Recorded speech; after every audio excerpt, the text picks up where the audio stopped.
नमस्कार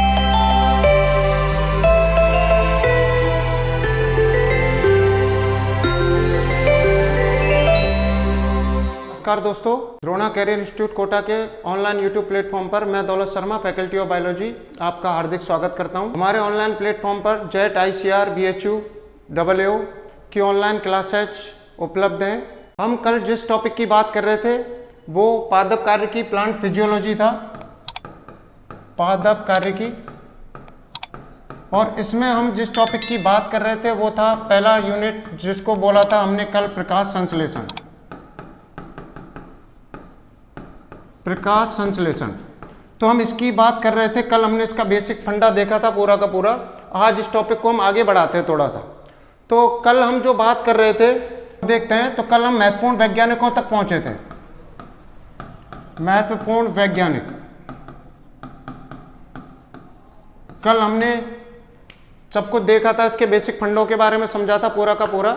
आज इसको थोड़ा सा और आगे बढ़ाते हैं हम। कल हमने बेसिक जानकारी ली पूरी की पूरी।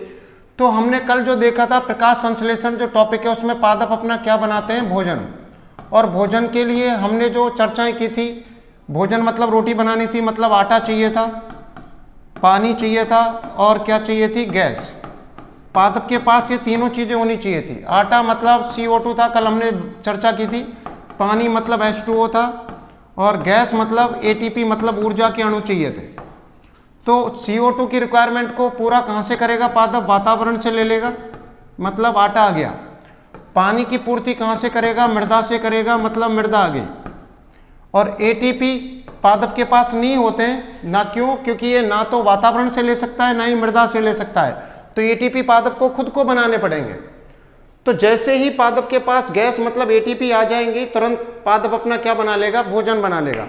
भोजन मतलब रोटियां बनानी थी। तो आज इसको देखते हैं और थोड़ा डिटेल में। हमें वैज्ञानिकों के बारे में किस किस चीज़ के बारे में चर्चा करनी है आज, मैं इसको आगे बढ़ाएंगे हम। ये चीज़ें हम कल देख चुके थे। आज हमें ये महत्वपूर्ण चीज़ें देखनी है कि वैज्ञानिकों ने क्या क्या किया और आखिर क्या है। तो देखो, रटने की कोई ज़रूरत नहीं है, हम ईजी वे में समझेंगे इसको पूरा का पूरा। तो पहले तो हमें भोजन में रोटी बनानी थी, तो आज हम रोटियों की तैयारी कर लेते हैं। अपने आप तुमको समझ में आ जाएगा कि कौन कौन से वैज्ञानिकों को हमको पढ़ना है और इन्होंने क्या क्या योगदान दिया अपना। तो यहाँ पर देखें हम वैज्ञानिकों को। तो वैज्ञानिकों को देखने से पहले हम प्रकाश संश्लेषण के बारे में देख लेते हैं थोड़ा सा। इसकी डेफिनेशन या परिभाषा के बारे में बात कर लेते हैं थोड़ी सी। तो परिभाषा की बात करते हैं हम प्रकाश संश्लेषण की। तो सबसे मेन फंडा यहाँ पर निकल के आता है। तो देखो, रोटियाँ बनानी है। तो रोटियाँ बनाने के लिए हम सबसे पहले किसको काम में लेंगे, आटे को। आटा बोले तो CO2, आटा ले लिया। आटे में क्या मिलाया जाएगा, पानी। पानी मतलब मिलाने का मतलब प्लस, पानी मतलब H2। गूंदा अच्छे से, रोटियां कच्ची वाली रोटियां बनाई। और कच्ची रोटियां बनाकर तो देखो यहाँ पर किसकी जरूरत पड़ेगी हमको, तो ATP मतलब गैस का खर्चा होगा। यहाँ आटा पानी मिला दिए दोनों। देखो CO2 किसको दर्शा रहा है, आटे को। H2O मतलब पानी। रोटियां बनानी है तो आटा और पानी दोनों मिलाए हमने, अच्छे से मिक्स किए। और उसके बाद क्या किया हमने, हमें किसकी जरूरत पड़ेगी, गैस। और गैस किसको दर्शा रही थी, ATP को। तो यहाँ पर ATP चाहिए थे। और कल की क्लास में देखा था कि प्रकाशिक अभिक्रिया में ATP का निर्माण होता है। और प्रकाशिक अभिक्रिया मतलब गैस भरती है जिसमें ATP बनते हैं। तो गैस भराना हम दिन में करते हैं, मतलब प्रकाशिक अभिक्रिया कब चलेगी, दिन में। तो यहाँ किसकी जरूरत पड़ेगी हमको, प्रकाश की। प्रकाश यहाँ दर्शा रहा है कि दिन में ATP का निर्माण होगा। और साथ में किसकी जरूरत पड़ेगी हमको, हरित लवक की। तो देखो, पूरी की पूरी अभिक्रिया निकल के आ रही है ऑटोमेटिक, इसमें कुछ भी याद करने की जरूरत नहीं है। रोटियां बनानी है तो हमें पहले आटा लेना है। आटे में किसको ऐड करना है, पानी को, मतलब CO2 प्लस H2O मतलब आटा पानी दोनों मिला दिए। प्रकाश किसको दर्शाएगा यहाँ की, प्रकाशिक अभिक्रिया दिन में चलती है जिसमें किसका निर्माण होगा, ATP मतलब ATP लगेंगे, मतलब गैस का खर्चा होगा। तो रोटी के तौर पर हमने भोजन बनाया था जिसको हमने क्या बोला था, ग्लूकोज मतलब C6H12O6। थोड़ी किसके अणु भी मुक्त होंगे, ऑक्सीजन के। और थोड़े बहुत किसके अणु भी मुक्त होते हैं, जल के। तो ये एक अभिक्रिया निकल के आ गई प्रकाश संश्लेषण की। तो प्रकाश संश्लेषण में क्या करना है, वापस से देखो, अभिक्रिया को रटना नहीं है, आटा पानी मिक्स करना है क्योंकि रोटियां बनानी है हमें। और प्रकाश किसको दर्शा रहा है यहाँ पर कि दिन में किसका निर्माण होगा, ATP का। तो ATP बनेंगे यहाँ पर। और प्रकाश संश्लेषण के लिए क्या जरूरी है, हरित लवक जरूरी है। तो जैसे ही रोटियां सिकेंगी मतलब भोजन बनेगा। तो यहाँ भोजन किसको दर्शा रहा है, ग्लूकोज। ग्लूकोज यहाँ भोजन को दर्शा रहा है। और कुछ अणु किसके भी मुक्त होंगे, ऑक्सीजन के, क्योंकि प्रकाश संश्लेषण में पादप किसको मुक्त करते हैं, ऑक्सीजन को। और कुछ अणु किसके भी मुक्त होंगे, जल के। तो ये एक अभिक्रिया होगी प्रकाश संश्लेषण की, पर इसमें कुछ ना कुछ कमी दिख रही है हमें। हम केमिस्ट्री में पढ़ते हैं कि अभिक्रिया संतुलित होनी चाहिए। संतुलित मतलब इधर वालों को बोला जाता है क्रियाकारक, और इधर वालों को बोला जाता है उत्पाद। तो संतुलित अभिक्रिया का मतलब ये होता है कि जितने अणु क्रियाकारक के हैं या जितनी चीजें क्रियाकारक में, उतनी चीजें किसमें होनी चाहिए, उत्पाद में होनी चाहिए, प्रोडक्ट में होनी चाहिए। तो आज हम देखते हैं इसको, पहले संतुलित करके देखते हैं। तो देखो यहाँ ग्लूकोज में कितने कार्बन है, 6। जल में कोई कार्बन नहीं है, CO2 में 1 कार्बन है। इधर 6 है तो इधर भी कितने होने चाहिए, तो 6 CO2, 6 लगा दिया हमने। H2O को अगर कैलकुलेट करें यहाँ तो जल के अणु कितने चाहिए, 12। 6 CO2 + 12 H2O, तब जाकर एक अणु किसका बनेगा, ग्लूकोज का। और 6 अणु किसके मुक्त होंगे, ऑक्सीजन के। और 6 अणु किसके, जल के अणु मुक्त होंगे। तो ये एक प्रकाश संश्लेषण की अभिक्रिया है। नॉर्मली याद रखना, आटा पानी मतलब CO2 और जल मिलाना है। प्रकाश मतलब ATP को दर्शाएगा यहाँ पर, क्योंकि प्रकाशिक अभिक्रिया में ही ATP बनेंगे। कल हमने देखा था चक्रीय प्रक्रमों में ATP का निर्माण होगा जो दिन में चलते हैं। तो प्रकाश यहाँ दिन को दर्शा रहा है जिसमें ATP बनेंगे, मतलब ATP का खर्चा होगा। तब जाकर पादप किसका निर्माण करेंगे, ग्लूकोज का निर्माण करेंगे। और किसके अणु मुक्त होंगे, ऑक्सीजन के अणु मुक्त होंगे। तो अब देखो, हम बात कर रहे थे महत्वपूर्ण वैज्ञानिकों की। किसकी बात कर रहे थे, वैज्ञानिकों की। तो महत्वपूर्ण वैज्ञानिकों को देखना है हमें। तो ये नॉर्मल चीजें तो हम कल ही बात कर चुके थे, आज हमने अभिक्रिया भी देखी है। तो ये अभिक्रिया बताएगी तुमको कि हमें कौन कौन से वैज्ञानिकों को पढ़ना है और इन वैज्ञानिकों ने किया क्या क्या काम। तो सबसे महत्वपूर्ण वैज्ञानिकों को देख रहे हैं हम। तो पहला क्वेश्चन ये आता है, तो हमें ये पता है हमको कि क्रियाकारकों से ही किसका निर्माण होता है, उत्पाद का निर्माण होता है। तो यहाँ पहला क्वेश्चन जो पूछा जाता है प्रकाश संश्लेषण का, वो देखते हैं। तो प्रकाश संश्लेषण का पहला क्वेश्चन ये आता है कि जो प्रकाश संश्लेषण में ग्लूकोज का अणु बनता है, भोजन जो बना है, उसमें कितने कार्बन है, 6। ये कार्बन अणु किससे आए, पहला क्वेश्चन ये आता है कि ग्लूकोज अणु में 6 कार्बन है, ये 6 कार्बन अणु किसने दिए। तो सबसे पहले हम देखते हैं, तो ग्लूकोज क्या है, उत्पाद है। तो उत्पाद का निर्माण किसने किया, क्रियाकारक ने। इससे हमें यह पता चल रहा है कि ग्लूकोज में जो कार्बन है 6, वो किससे बन के आए हैं, क्रियाकारक ने दिए हैं। तो यहां पर हम देखेंगे तो क्रियाकारक, पहला जल को देखो, तो जल में कोई कार्बन है ही नहीं, तो जल तो कार्बन दे ही नहीं सकता। कार्बन किसके पास है, CO2 के पास। और कार्बन कितने, 6। और ग्लूकोज में भी कितने कार्बन है, 6। तो इससे हमें यह पता चल रहा है कि प्रकाश संश्लेषण में जो ग्लूकोज अणु बनता है उसके सभी कार्बन किसके द्वारा दिए जाते हैं, CO2 द्वारा। पहला क्वेश्चन ये कंप्लीट हुआ कि प्रकाश संश्लेषण में जो ग्लूकोज का अणु बनता है उसमें 6 कार्बन जो होते हैं, वो 6 कार्बन किससे मुक्त होते हैं, या कौन बना के देता है ग्लूकोज के 6 कार्बनों को। तो ग्लूकोज के 6 कार्बन किससे आते हैं, CO2 अणु से आते हैं। इसीलिए कितनी CO2 की जरूरत पड़ी हमें, 6 CO2 की जरूरत पड़ी। अगला क्वेश्चन आता है कि प्रकाश संश्लेषण में जो पादप ऑक्सीजन छोड़ते हैं, ये ऑक्सीजन किस अणु से आए, कहां से आए। तो अगर हम फिर से वापस से वही बात करें तो ये इधर की साइड है, मतलब उत्पाद देखेंगे। पर ये अभी मैं बता देता हूं, ऑक्सीजन उत्पाद नहीं है, प्रकाश संश्लेषण का उत्पाद नहीं माना जाता है, इसको उपउत्पाद माना जाता है, वो आगे चर्चा करेंगे। पर अभी इसको उत्पाद ही मान के हम इसको देख लेते हैं, क्योंकि हम बेसिक फंडे से ही आगे बढ़ेंगे। तो प्रकाश संश्लेषण में जो 6 ऑक्सीजन के अणु मुक्त हुए हैं वो कहां से आए हैं। तो यहां पर सबसे मेन चीज, अब देखो यहाँ जल के पास भी ऑक्सीजन है, CO2 के पास भी ऑक्सीजन है, मतलब देने वाले 2 हैं, पर देगा कोई एक ही। या तो जल का अणु ऑक्सीजन देगा या CO2 का अणु ऑक्सीजन देगा। तो यहां पर हमें किसकी जरूरत पड़ेगी, वैज्ञानिकों के प्रयोगों की जरूरत पड़ेगी। और वैज्ञानिक हमको बताएंगे कि जो प्रकाश संश्लेषण में ऑक्सीजन निकल के गई है वो कहां से आई है, किस अणु से आई है, क्योंकि ऑक्सीजन CO2 के पास भी है और जल के पास भी है। तो हमें यहाँ मेन ये देखना है कि ऑक्सीजन देने वाला है कौन इनमें से। तो यहां पर वैज्ञानिक अपना प्रयोग करेंगे और प्रयोग करने के बाद तब बताएंगे हमको कि प्रकाश संश्लेषण में जो ऑक्सीजन अणु मुक्त होता है वो ऑक्सीजन किससे निकल के आती है, जल के अणु से निकल के आती है। ये चीज हमको देखना है। तो यहाँ पर मेन जो फंडा है, जो मेन वैज्ञानिकों की हमको सबसे पहले जरूरत पड़ी, तो देखो ग्लूकोज में कार्बन कितने हैं, इसमें तो कोई दिक्कत ही नहीं, क्योंकि ग्लूकोज में 6 कार्बन है और कार्बन देने वाला केवल CO2 है, क्योंकि जल के पास तो कार्बन है ही नहीं। पहला तो ये क्लियर हो जाता है। और इतनी सी चीज याद रखना, उत्पादों का निर्माण कौन कराते हैं, क्रियाकारक। तो ग्लूकोज के 6 कार्बन किसने दिए, तो इधर वालों ने दिया, इधर वाले जल है और एक CO2 का अणु है।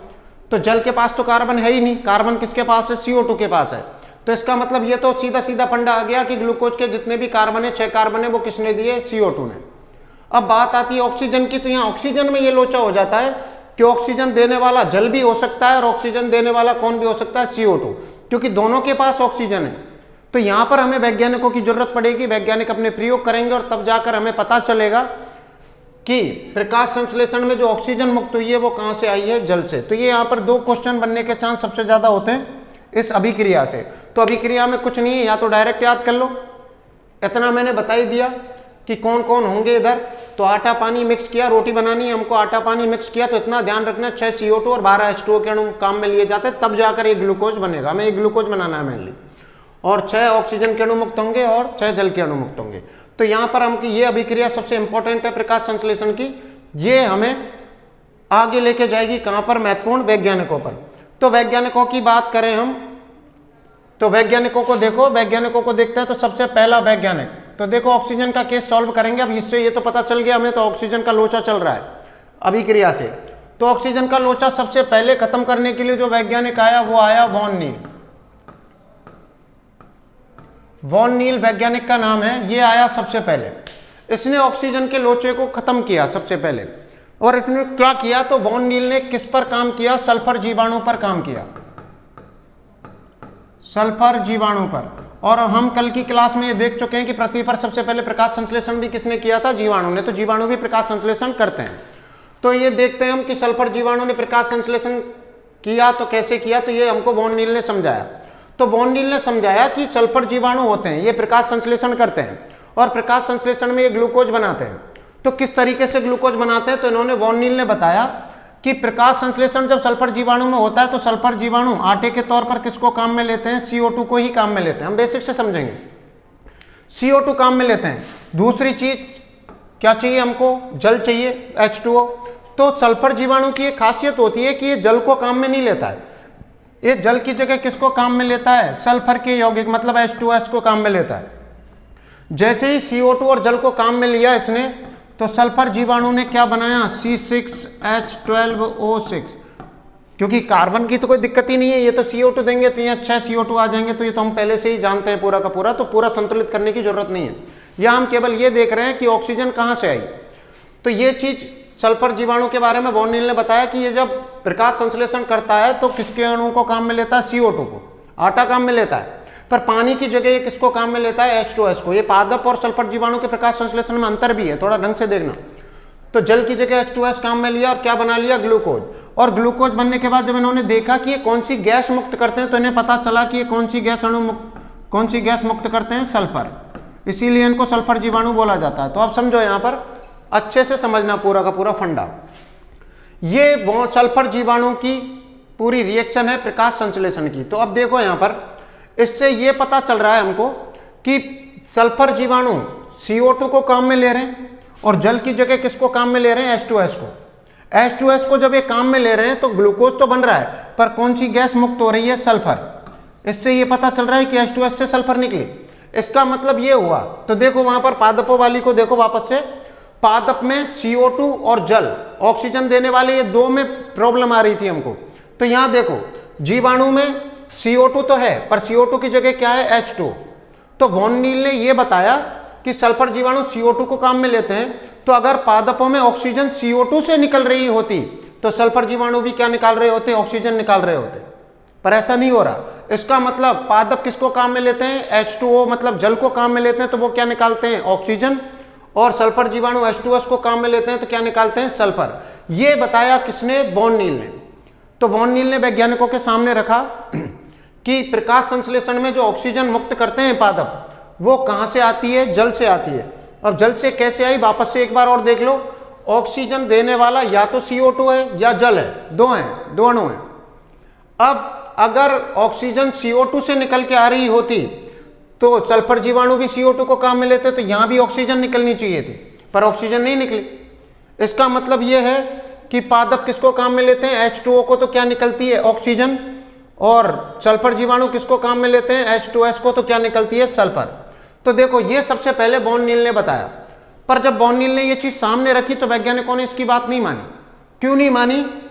तो ये बता तो सही रहा है, पर बात क्यों नहीं मानी? तो बात इसलिए नहीं मानी क्योंकि वैज्ञानिक मानते हैं कि प्रयोग से सिद्ध करके बताओ। ये क्या कर रहा है, तो ये एक ही काम कर रहा है, ये दोनों में क्या कर रहा है, तुलना।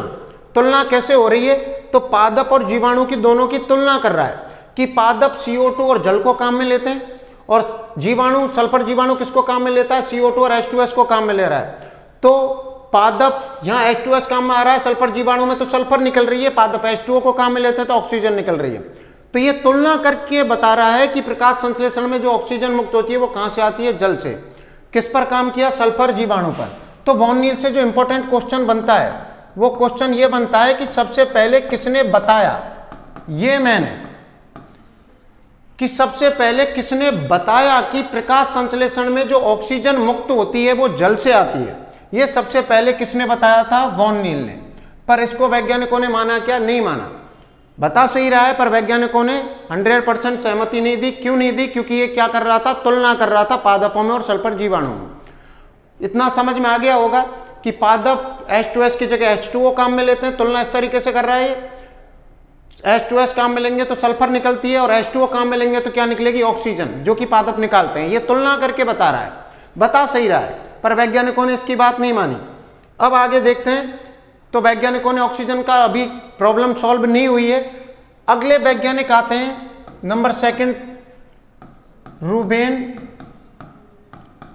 कामेन और हासिद। ये 3 वैज्ञानिक हैं। इन तीनों के बारे में देखते हैं। तो रूबेन, कामेन, हासिद ने जो वॉन नील प्रयोग द्वारा सिद्ध नहीं कर पाया, तो इसलिए हमने बोला था कि केवल बताया इसने। तो अगर क्वेश्चन पूछा जाए कि सर्वप्रथम किसने बताया कि प्रकाश संश्लेषण में ऑक्सीजन मुक्त होती है वो जल से आती है, तो बताया था सबसे पहले वॉन नील ने। किस पर प्रयोग किए, तो सल्फर जीवाणु पर प्रयोग किए थे। अब नंबर आता है रूबेन, कामेन, हासिद का। तो इन्होंने सबसे पहले प्रयोग द्वारा सिद्ध किया था, प्रयोग द्वारा सिद्ध। अब क्वेश्चन यहां डायरेक्ट पूछा जाएगा कि किसने प्रयोग द्वारा सिद्ध किया कि ऑक्सीजन जो निकलती है प्रकाश संश्लेषण में वो जल के अणुओं से आती है। तो ये इन्होंने प्रयोग द्वारा सिद्ध किया था, रूबेन, कामेन, हासिद ने। किस तरीके से काम में प्रयोग द्वारा सिद्ध किया इन्होंने, तो इसको देखते हैं। तो रूबेन, कामेन, हासिद ने सबसे पहले, याद रखना सबसे इंपॉर्टेंट है, जेट में से क्वेश्चन आए हुए हैं, यहाँ पर बड़ा इंपॉर्टेंट क्वेश्चन बनता है। तो प्रयोग द्वारा सिद्ध किया, पहला क्वेश्चन तो ये बनता है। और दूसरा क्वेश्चन जो बनता है उसको देख लेते हैं। तो दूसरा क्वेश्चन ये बनता है कि रूबेन, कामेन, हासिद ने ऐसा क्या उपयोग में लिया कि ये सिद्ध कर पाए इस चीज को। तो रूबेन, कामेन, हासिद ने जो उपयोग में लिया वो लिया था समस्थानिक, और उस समस्थानिक का नाम था O18। ये बड़ा इंपॉर्टेंट है, ये क्वेश्चन जेट, ICR वगैरह में कई बार आया हुआ है, बड़ा इंपॉर्टेंट क्वेश्चन है ये। तो समस्थानिक O18, आइसोटोप O18 को उपयोग में लिया था, समस्थानिक O18 को उपयोग में लिया। और कैसे इन्होंने प्रयोग द्वारा सिद्ध किया, तो उन्होंने क्या किया, तो हम देसी भाषा में समझते हैं इसको। तो देसी भाषा में यह है कि इन्होंने क्या किया, समस्थानिक O18 लिया और एक बाल्टी में पानी लिया, ऐसे समझ लो, पानी ले लिया। पानी का फॉर्मूला क्या है, H2O, और इस जल में इन्होंने क्या डाल दिया, समस्थानिक O18 डाल दिया। देसी में समझो आराम से। जल लिया, जल का फॉर्मूला क्या है, H2O, और इन्होंने इसमें क्या डाल दिया, समस्थानिक O18 डाल दिया। तो O18 है, समस्थानिक वो होते हैं जो किसी चीज से क्या कर जाते हैं, बाइंड कर जाते हैं या जुड़ जाते हैं। तो O18 है, ये किससे जुड़ेगा, ऑक्सीजन से जुड़ेगा। तो जल का फॉर्मूला बन जाएगा H2O18। समस्थानिक मिलाने के बाद, समस्थानिक मिलने से पहले H2O था, पर समस्थानिक O18 जल में घोलते ही क्या बन गए, H2O18। क्या किया इन्होंने, बाजार से एक पौधा लेके आए गमले में, समझना अच्छे से, पौधा लेके आए। तो पौधा देखो, अब यहां पर 2 चीजें उपयोग में लेता है पौधा। वातावरण से क्या लेता है, CO2। तो CO2 में हमने कुछ नहीं मिलाया, वातावरण की CO2, वातावरण की CO2 ही है, समझना, वातावरण की CO2 ही है।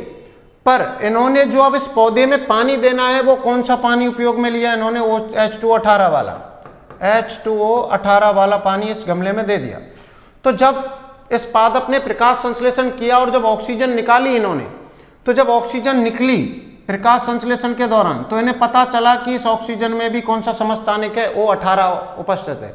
इसका मतलब ऑक्सीजन देने वाले कितने थे, 2, या तो CO2 या जल। अभिक्रिया में सबसे पहले ही देखा था हमने, या तो CO2 था या जल था।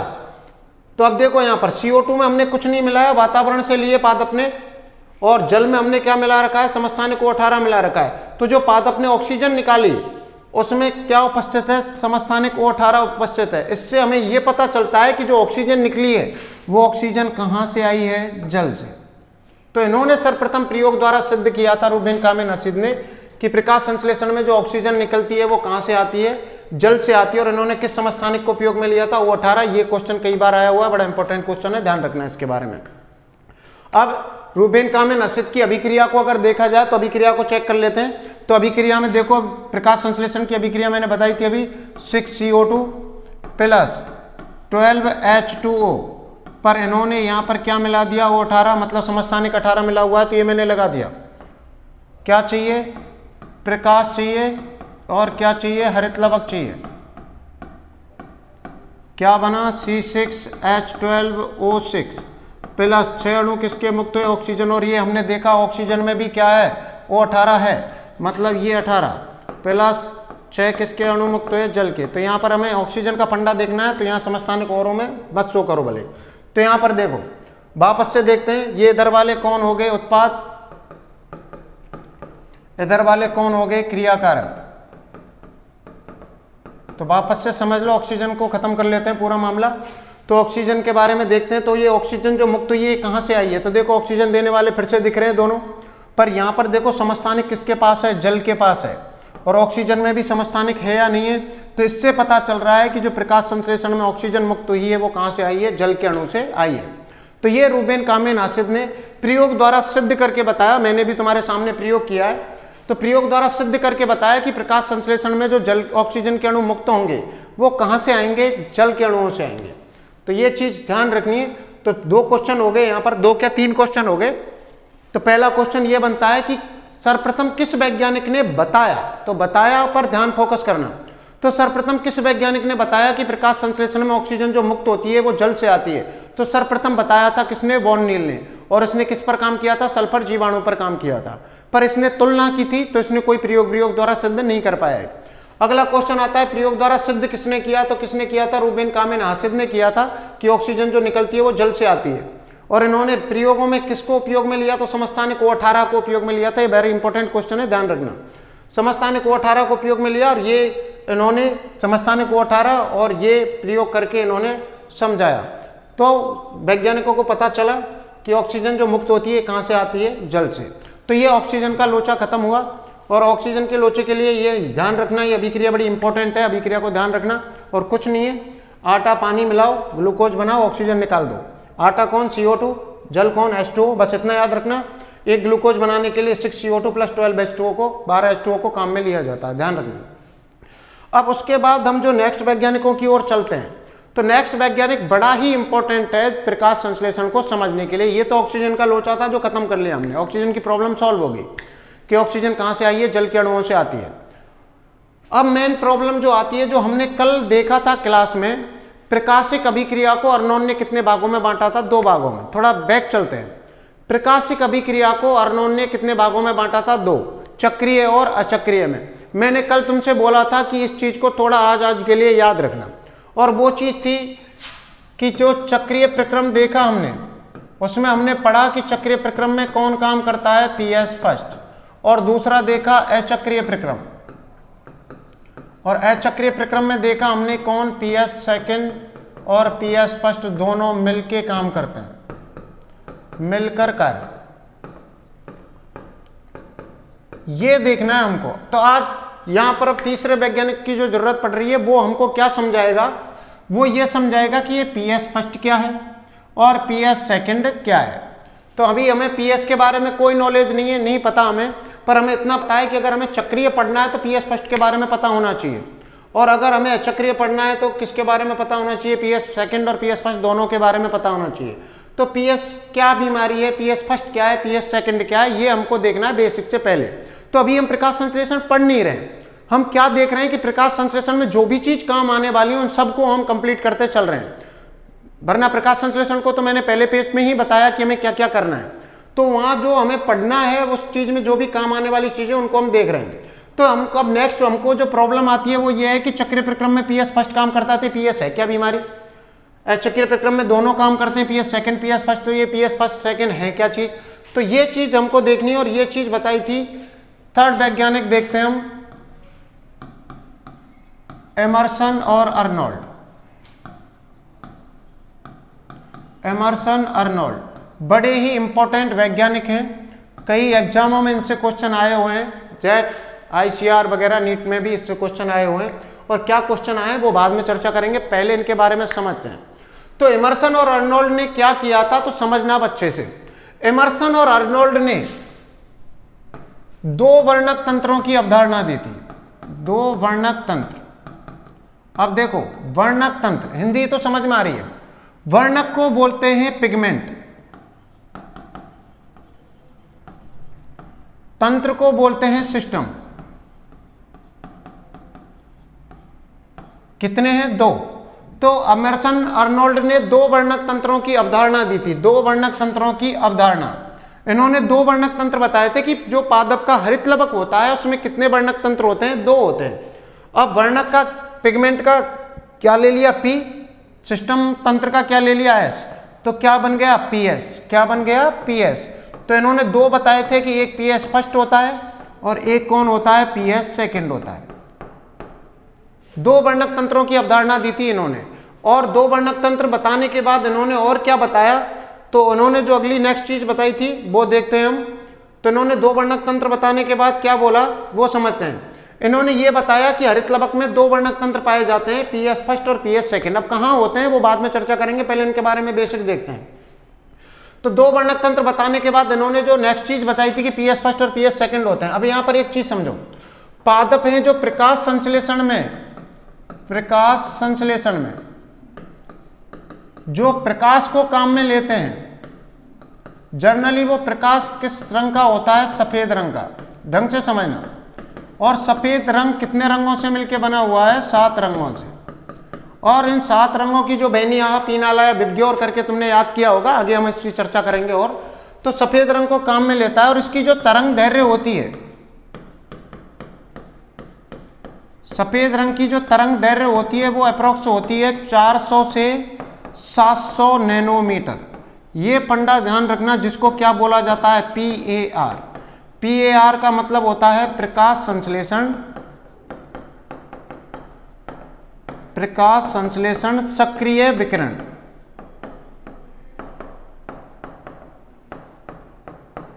प्रकाश संश्लेषण सक्रिय विकिरण, फोटोसिंथेटिक एक्टिव रेडिएशन, जिसकी तरंग दैर्घ्य कितनी होती है? 400 से 700। मतलब कहने का मतलब ये है कि पादप प्रकाश संश्लेषण में सफेद प्रकाश को काम में लेता है, उसकी तरंग दैर्घ्य कितनी होती है? 400 से 700 नैनोमीटर होती है।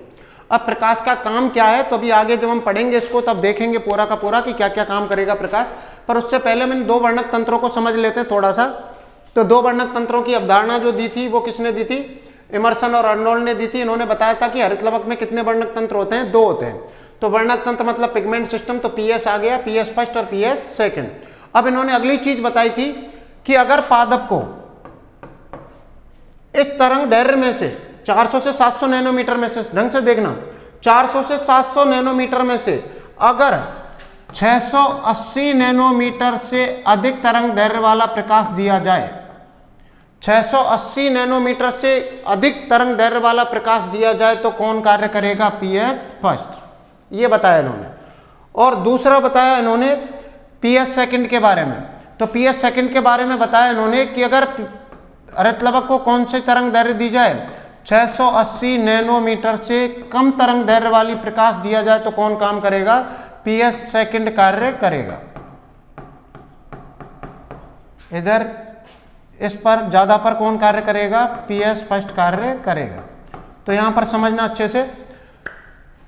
एमर्सन और अर्नोल्ड तीसरे वैज्ञानिक हैं। इन्होंने दो वर्णक तंत्रों की अवधारणा दी थी कि पादप के हरितलवक में कितने वर्णक तंत्र पाए जाते हैं? 2 पाए जाते हैं। वर्णक तंत्र मतलब पिगमेंट सिस्टम, पिगमेंट का P ले लिया, सिस्टम का S ले लिया, तो एक PS फर्स्ट बन गया और एक क्या बन गया? PS second. अगली चीज इन्होंने बताई थी कि प्रकाश संश्लेषण में जो पादप काम में लेता है जिस प्रकाश को, वो होता है सफेद रंग का प्रकाश, जिसकी तरंग दैर्घ्य कितनी होती है? 400 से 700 नैनोमीटर होती है। और अगली चीज बताई इन्होंने, इस तरंग दैर्घ्य को क्या बोला जाता है? PAR। मतलब 400 से 700 नैनोमीटर का प्रकाश काम में आएगा टोटल। तो इन्होंने बताया कि दो वर्णक तंत्र होते हैं, PS फर्स्ट और PS सेकंड होते हैं हरितलवक में। तो इन्होंने नेक्स्ट चीज बताई कि पीएस फर्स्ट काम करेगा जब 680 से ज्यादा वाली तरंग दैर्ध्य वाला प्रकाश दिया जाएगा इसमें से, तो काम करेगा पीएस फर्स्ट, और 680 नैनोमीटर से कम वाला प्रकाश दिया जाएगा तो कौन काम करेगा, पीएस सेकंड काम करेगा। ये इन्होंने बताया। अब ये बताने के बाद इन्होंने अगली चीज ये बताई कि पादप के हरित लवक में पीएस फर्स्ट और पीएस सेकंड होते कहाँ हैं। ये सबसे मेन फंडा है कि पीएस फर्स्ट और पीएस सेकंड होते कहाँ हैं। पहली चीज तो ये बताई इन्होंने कि दो वर्णक तंत्र होते हैं, पीएस फर्स्ट और पीएस सेकंड। दूसरी चीज ये बताई कि ये काम कब करते हैं, तो पीएस फर्स्ट काम करेगा 680 नैनोमीटर से ज्यादा वाली तरंग दैर्ध्य पर, और पीएस सेकंड काम करेगा 680 नैनोमीटर से कम तरंग दैर्ध्य पर। ये चीज बताने के बाद इन्होंने इसकी पोजीशन बताई कि पीएस फर्स्ट कहाँ मिलेगा हरित लवक में और पीएस सेकंड कहाँ मिलेगा। तो ये देखते हैं हम, तो पीएस फर्स्ट पीएस सेकंड को देखते हैं कहाँ मिलेगा। तो मैं हरित लवक का डायग्राम बना रहा हूँ, तो इसको भी हम देसी में ही समझते हैं पूरा का पूरा। ये हरित लवक पादप कोशिका का सबसे बड़ा कोशिकांग होता है, दोहरी झिल्ली युक्त कोशिकांग है। तो हम यहाँ झिल्लियों को नहीं देख रहे हैं, वो कोशिका विज्ञान या सेल बायोलॉजी में देखेंगे। तो यहाँ हमारे मतलब की चीज को देखते हैं, अच्छे से देखना जो काम आने वाली चीज है। तो हम जनरली खाना खाने जाते हैं तो सबसे पहले हमको क्या मिलती है, प्लेटों की गड्डियां मिलती हैं रखी हुई। तो सेम कंडीशन मिलती है हरित लवक के अंदर। तो हरित लवक के अंदर यहाँ पर प्लेटों की गड्डियां रखी हुई हैं, ये प्लेटों की गड्डियां, दो गड्डियां बना रहा हूं मैं, होती बहुत हैं, मैं केवल दो ही बना रहा हूं। और इन गड्डियों को जोड़ने वाली एक संरचना होती है, अब समझो। और हरित लवक में जो तरल भरा होता है, तो सुनना आप अच्छे से, हरित लवक के तरल को बोला जाता है स्ट्रोमा, बड़ा इंपॉर्टेंट है, ध्यान रखना, स्ट्रोमा बोला जाता है। तरल भाग को क्या बोला जाएगा, स्ट्रोमा। अब देखो इन गड्डियों को बोला जाता है ग्रेना या ग्रेना थाइलेकॉइड।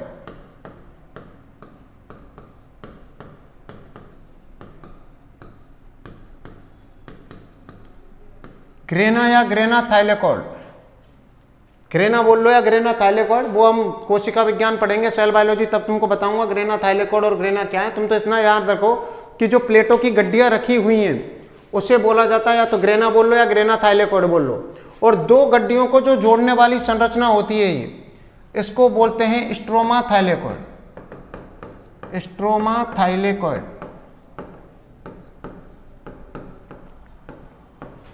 ग्रेना थाइलेकॉइड और दूसरी संरचना है स्ट्रोमा थाइलेकॉइड। बस हमारा काम हो गया। अब यहाँ पर हमको क्या देखना है, पीएस फर्स्ट और पीएस सेकंड के बारे में देखना है, काम कब करते हैं ये पता चल गया हमको। 680 से ज्यादा तरंग दैर्ध्य पर पीएस फर्स्ट, 680 से कम पर पीएस सेकंड। अगला क्वेश्चन आता है कि ये होते कहाँ हैं, तो हमने हरित लवक में होते, तो हरित लवक का डायग्राम बनाया है हमने जनरली, तो इसमें देख रहे हैं हम। तो यहाँ पर दो संरचनाएं मैंने, एक ग्रेना थाइलेकॉइड और एक स्ट्रोमा थाइलेकॉइड। तो यहाँ पर इसको फ्रैक्ट चैनल भी बोलते हैं, तो वो आराम से सेल बायोलॉजी में देखेंगे हम। स्ट्रोमा थाइलेकॉइड को ही समझो इसको। तो देखो ये सबसे पहले प्लेट की गड्डियों को देखते हैं, जिनको हम ग्रेना थाइलेकॉइड बोल रहे हैं। तो जो प्लेट की गड्डियां हैं, तो ऊपर वाली जो प्लेट है उसकी सतह कैसी है, खुली हुई, क्योंकि और किसी प्लेट से नहीं दबी हुई। नीचे वाली किससे खुली हुई, क्योंकि किसमें तैर रही है, स्ट्रोमा में, रखी हुई नहीं है। तो नीचे वाली सतह भी खुली हुई, ऊपर वाली भी खुली हुई, और साइड वाली भी क्या है, खुली हुई, मतलब और किसी चीज से दबी हुई नहीं है। तो जो ग्रेना या ग्रेना थाइलेकॉइड की जो खुली सतह होती है, इस पर पाए जाते हैं बहुत सारे कौन, पीएस फर्स्ट। मतलब कौन सी सतह पर, खुली सतह पर। बड़ी इंपॉर्टेंट टॉपिक है, ढंग से समझना, क्योंकि आगे इसी से समझ में आएगा सब कुछ। ग्रेना की खुली सतहों पर कौन मिलेंगे, पीएस फर्स्ट। मैं एक को ही दिखा रहा हूं, बहुत सारे होते हैं। अब बात करते हैं दो प्लेटों के बीच की सतह को। दो प्लेट रखी हुई हैं, तो खुली सतह या दबी हुई सतह, दबी हुई सतह।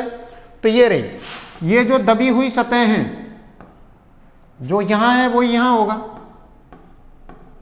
तो जो ग्रेना या ग्रेना थाइलेकॉइड की खुली बंद सतह हैं, ये वाली, यहां पर मिलेगा कौन, पीएस सेकंड। मतलब कौन सी सतह पर, बंद सतह पर। समझना, जो प्लेट रखी हुई है उनकी खुली सतहों पर कौन मिलेंगे, पीएस फर्स्ट मिलेंगे। और उनकी बंद सतहों पर, मतलब दो प्लेटों के बीच की जो सतह होती है उन्हें बंद बोला जाता है, उस पर कौन मिलेगा, पीएस सेकंड मिलेगा। तो ग्रेना का मामला सेट हो लिया। अब देखते हैं स्ट्रोमा थाइलेकोइड को। तो जो स्ट्रोमा थाइलेकोइड होता है ये दो ग्रेनाओं को जोड़ने वाली संरचना होती है और इस पर मिलता है कौन, पीएस फर्स्ट। पीएस फर्स्ट उपस्थित होता है।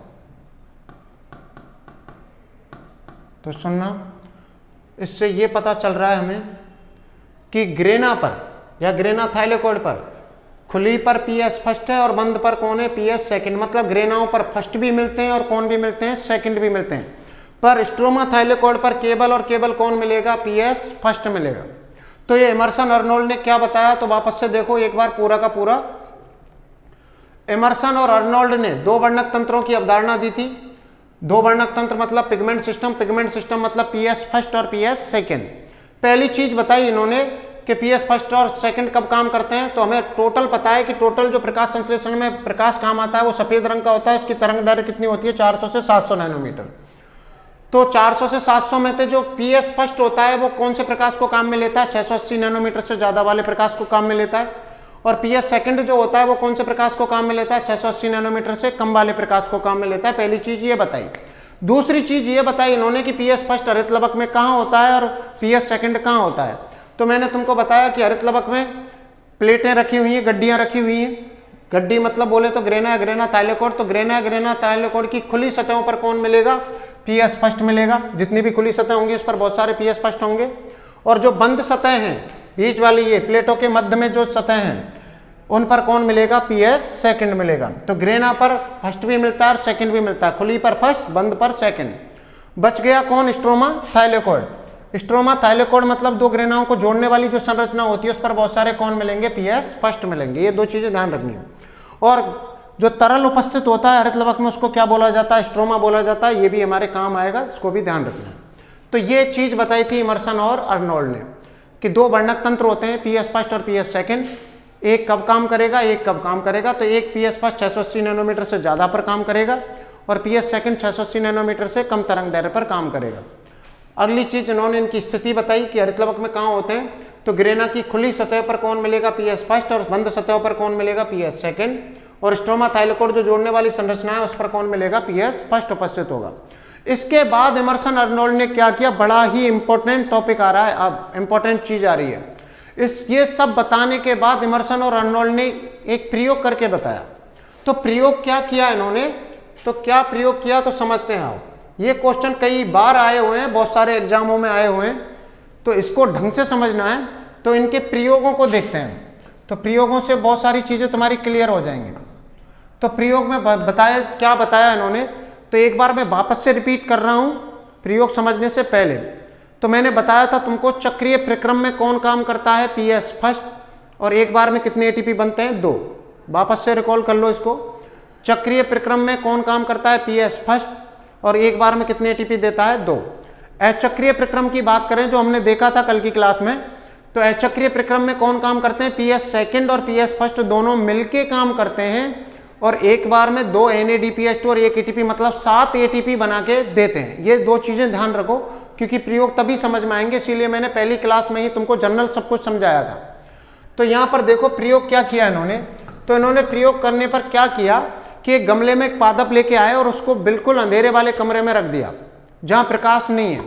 और इन्होंने क्या किया, 2 टॉर्च ली और 2 टॉर्चों से प्रकाश लगाना पादप के ऊपर क्या कर दिया इन्होंने, स्टार्ट कर दिया। तो इन्होंने पहले प्रयोग में क्या किया, वापस से देखो इसको, तो वापस से समझो एक बार क्या किया। तो ये गमला में पादप लेके आए और पादप को अंधेरे कमरे में रख दिया जहां प्रकाश नहीं हो। और इनके पास 2 टॉर्च हैं जिनसे ये उस पादप को क्या देंगे, प्रकाश देंगे। तो इन्होंने पहला प्रयोग किया कि पादप को प्रकाश दिया, मतलब 680 नैनोमीटर से ज्यादा तरंग दैर्घ्य वाला, 680 नैनोमीटर से अधिक तरंग दैर्घ्य वाला प्रकाश दिया इन्होंने सबसे पहले। 600 मतलब टॉर्च लगा दी जिसकी तरंग दैर्घ्य कितनी थी, 680 नैनोमीटर से ज्यादा वाली थी। अब ये हमने अभी देखा था, वापस से देख लो। जो पीएस फर्स्ट है वो कब काम करता है, 680 नैनोमीटर से ज्यादा वाली तरंग दैर्घ्य पर ही काम करता है। तो अब देखो वापस से प्रयोग को, तो जब कौन सा प्रकाश दिया, 680 नैनोमीटर से अधिक तरंग दैर्घ्य वाला प्रकाश दिया, तो किसने काम किया, पीएस फर्स्ट ने कार्य किया। हरित लवक में केवल कौन कार्य करेगा, पीएस फर्स्ट कार्य करेगा। अब पीएस फर्स्ट काम कर रहा है अकेला, और ये हम पढ़ चुके हैं पिछली क्लास में, हमने देखा था, मैंने बोला था ये याद रखना थोड़ी देर के लिए कि अकेला पीएस फर्स्ट किस में काम करता है, चक्रीय प्रक्रम में। किस में काम करता है, चक्रीय प्रक्रम में। तो चक्रीय प्रक्रम काम करेगा क्योंकि कौन काम कर रहा है, पीएस फर्स्ट ही काम कर रहा है, क्योंकि प्रकाश कौन सा दिया जा रहा है, 680 नैनोमीटर से ज्यादा वाला। और हमको पता है कि एक बार चक्रीय प्रक्रम चलता है तो कितने एटीपी बनते हैं, केवल 2 एटीपी बन के आते हैं एक बार में। बस पहला प्रयोग खत्म हुआ। दूसरा प्रयोग करके देखते हैं। दूसरा प्रयोग इन्होंने क्या किया, तो तुलना करना आराम से समझ में आएगा। तो दूसरा प्रयोग इन्होंने ये किया कि इस प्रयोग में इन्होंने दोनों टॉर्च लगा दी पादप के ऊपर। दोनों टॉर्च का मतलब ये है 680 नैनोमीटर से ज्यादा वाला भी दिया और कम वाला। मतलब कौन सा प्रकाश दिया, मिश्रित प्रकाश दिया, मिश्रित प्रकाश। अब देखो यहाँ एक कंफ्यूजन आता है कि सर इसमें ज्यादा वाली दी तो इसमें कम वाली क्यों नहीं दे दी। तो हमें पता है कि कम पर कौन काम करता है, पीएस सेकंड काम करता है, और कभी भी अकेला पीएस सेकंड काम नहीं करता है। पीएस सेकंड हमेशा किसके साथ मिलके काम करता है, पीएस फर्स्ट के साथ। अचक्रीय में हमने देखा था, चार्ट बनाया था तब, कि अचक्रीय प्रक्रम में पीएस सेकंड और पीएस फर्स्ट मिलके काम करते हैं। तो याद रखना पीएस फर्स्ट अकेला काम कर सकता है, पर पीएस सेकंड कभी भी अकेला काम नहीं कर सकता। तो इसलिए हमने कौन सा प्रकाश दिया है, मिश्रित प्रकाश। अब मिश्रित दिया है तो इसमें कौन भी काम करेगा, पीएस फर्स्ट भी काम करेगा, और कौन भी काम करेगा, पीएस सेकंड भी कार्य करेगा, कार्य करेगा। ये हमको पता चल गया। इसका मतलब जहां पर अकेला पीएस फर्स्ट होगा वहां कौन चलेगा, चक्रीय काम कर रहा होगा, और जहां दोनों मिलके काम कर रहे होंगे वहां कौन काम कर रहा होगा, अचक्रीय काम कर रहा होगा। अचक्रीय मतलब दोनों काम कर रहे हैं, यहाँ चक्रीय भी और अचक्रीय भी। तो इससे हमें पता चल रहा है, तो मैं समझाने के तौर पर इन एटीपीओ को लेके चल रहा हूं, ध्यान से देखना।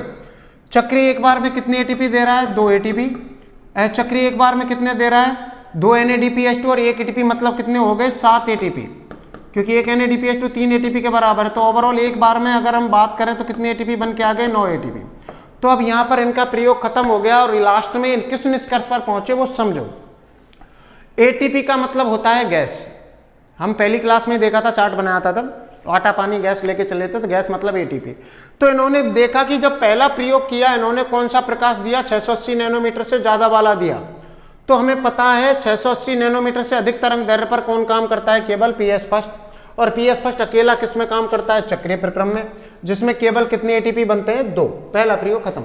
दूसरे प्रयोग में इन्होंने कौन सा प्रकाश दिया, मिश्रित प्रकाश दिया, 680 से ज्यादा वाला भी और कम वाला भी। तो इससे पीएस फर्स्ट भी काम करेगा और कौन भी काम करेगा, सेकंड भी काम करेगा।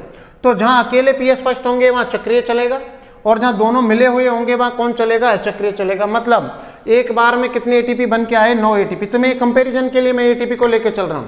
तो एटीपी बोले तो गैस। तो आप देसी भाषा में समझो इसको कि एक पहले प्रयोग में कितने एटीपी बन रहे हैं, 2। मान लो 2 लीटर गैस बन रही है, और दूसरे प्रयोग में कितने एटीपी बने, 9 एटीपी, मतलब 9 लीटर गैस बन रही है। तो सोच के बताओ मुझे कि 2 लीटर से ज्यादा रोटियां बनेंगी या 9 लीटर से ज्यादा रोटियां बनेंगी। तो इससे हमें पता चल रहा है कि 2 लीटर से कम रोटियां बनेंगी और 9 लीटर से ज्यादा बनेंगी। एटीपी को लीटर, गैस मान लो लीटर में, ठीक है ना। तो एक तरफ 2 लीटर और एक तरफ 9 लीटर। तो इससे हमें यह पता चल रहा है कि 2 एटीपी मतलब 2 लीटर गैस है, तो प्रकाश संश्लेषण में जो रोटियां बनेंगी वो कम बनेंगी या ज्यादा बनेंगी, कम बनेंगी। मतलब प्रकाश संश्लेषण का जो उत्पाद है ग्लूकोज, वो कम बनेगा या ज्यादा बनेगा, कम बनेगा। तो कम बनेगा, तो इसको नाम दिया था क्या इन्होंने, रेड ड्रॉप प्रभाव। रेड ड्रॉप प्रभाव, जिसको क्या बोलते हैं हम, लाल पतन प्रभाव। बड़ा इंपॉर्टेंट क्वेश्चन है, ये ध्यान रखना। तो क्वेश्चन ये देखो, रेड माने लाल, ड्रॉप माने गिरना। मतलब यहां पर ग्लूकोज बनने की दर में क्या आ रही है, कमी। क्यों, क्योंकि एटीपी कम बन रहे। एटीपी कम है तो ग्लूकोज भी कम बनेगा, मतलब रोटियां भी कम बनेंगी, क्योंकि गैस कम है। तो इस जब पादप को 680 नैनोमीटर से ज्यादा वाला प्रकाश दिया जाता है तो पीएस फर्स्ट कार्य करता है। पीएस फर्स्ट मतलब केवल कौन सा प्रक्रम काम करेगा, चक्रीय प्रक्रम काम करेगा। चक्रीय प्रक्रम एक बार में कितने एटीपी देता है, 2 एटीपी के हिसाब से एटीपी देगा, मतलब एटीपी कम बनेंगे। एटीपी कम बनेंगे तो ग्लूकोज बनना भी क्या होगा, कम होगा। तो ग्लूकोज की जो दर है वो कम होगी। इस प्रभाव को क्या बोला जाता है, रेड ड्रॉप प्रभाव या लाल पतन प्रभाव के नाम से जाना जाता है। तो पहला ये, तो क्वेश्चन क्या पूछा जाएगा, पहला क्वेश्चन ये बनेगा कि रेड ड्रॉप प्रभाव के दौरान कौन सा वर्णक तंत्र कार्य करता है। तो याद रखना केवल कौन काम करता है, पीएस फर्स्ट। दूसरा क्वेश्चन ये बनता है कि रेड ड्रॉप प्रभाव के दौरान कौन सा प्रकाश दिया जाता है, तो ध्यान रखना रेड्रॉ प्रभाव के दौरान पादप को कौन सा प्रकाश दिया जाएगा, 680 नैनोमीटर से अधिक तरंग दैर्ध्य वाला प्रकाश दिया जाएगा। दूसरा देखते हैं यहाँ पर, दूसरा प्रयोग को देखो कि जब पादप को कौन सा प्रकाश दिया, मिश्रित प्रकाश दिया, मतलब 680 से ज्यादा वाला भी और 680 से कम वाला भी। तो ज्यादा पर किसने काम किया, पीएस फर्स्ट ने, कम पर किसने किया, पीएस सेकंड ने, दोनों ने मिलकर काम, दोनों काम कर रहे हैं। तो जहां पर अकेला पीएस फर्स्ट है कहीं पर, तो वहां कौन चलेगा, चक्रीय, और जहां पर दोनों मिलकर काम कर रहे हैं वहां कौन चलेगा, अचक्रीय। मतलब चक्रीय भी काम कर रहा है पादप में और इस बार अचक्रीय भी कर रहा है। मतलब चक्रीय एक बार में 2 एटीपी दे रहा है और अचक्रीय कितने एटीपी दे रहा है, 7। तो हम तुलना के लिए कितने एटीपी हो गए, 9। तो वहां 2 एटीपी बन रहे थे, यहाँ कितने बन गए, एक बार में 9। तो 2 एटीपी से ग्लूकोज कम बना तो उसको क्या नाम दे दिया हमने, रेड्रॉ प्रभाव दे दिया। पर यहाँ पर कितने एटीपी बन रहे हैं, 9 एटीपी। इसका मतलब 9 लीटर गैस बन रही है, तो खाना ज्यादा बनेगा या कम बनेगा, ज्यादा बनेगा।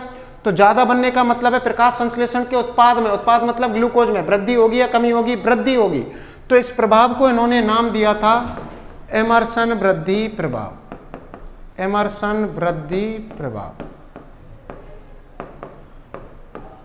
तो ये 2 क्वेश्चन बड़े ही इंपॉर्टेंट है। तो क्वेश्चन क्या बनते हैं इसको देख लेते हैं लास्ट। तो पहला क्वेश्चन ये पूछा जाता है कि रेड ड्रॉप प्रभाव में, पहली चीज तो रेड ड्रॉप जब भी शब्द आए तो ये याद रखना कि ग्लूकोज कम बनेगा।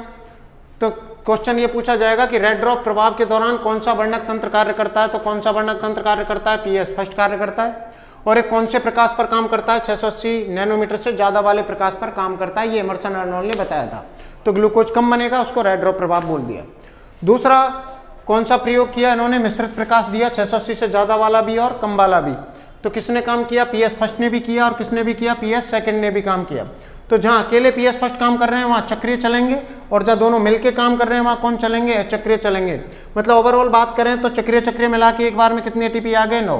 तो इससे ग्लूकोज बनना क्या हो जाएगा, वृद्धि हो जाएगी ग्लूकोज बनने में पादप के अंदर, जिसको क्या नाम देंगे हम, एमर्सन वृद्धि प्रभाव। तो इससे क्वेश्चन बनेगा कि एमर्सन वृद्धि प्रभाव किस तरंग दैर्ध्य पर देखा जाता है, तो मिश्रित प्रकाश पर देखा जाता है, ये ध्यान रखना।